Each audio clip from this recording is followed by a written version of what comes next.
tragedy that has gripped India and sparked emotional appeals across the nation, a ray of hope has emerged for Nimisha Priya, the Indian nurse from Kerala who was set to be executed in Yemen on July 16.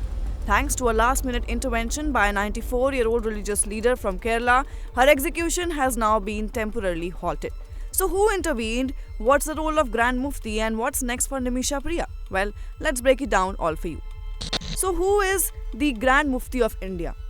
Sheikh Abu Bakr Ahmad, also known as Kantapuram AP Abu Bakr Musliar, is a respected Islamic cleric and the spiritual head of Sunni Muslims in India. Though the title Grand Mufti of India is unofficial, he is widely revered across South Asia.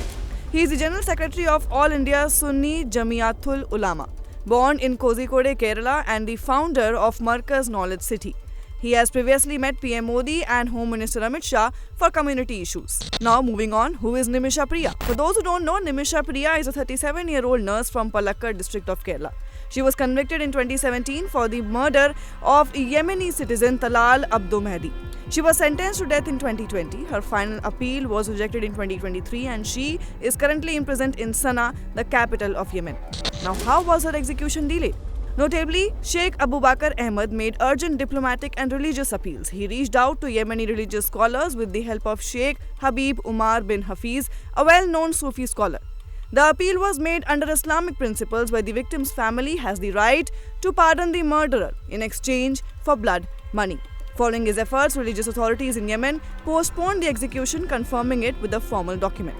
Now you must be thinking, what is blood money?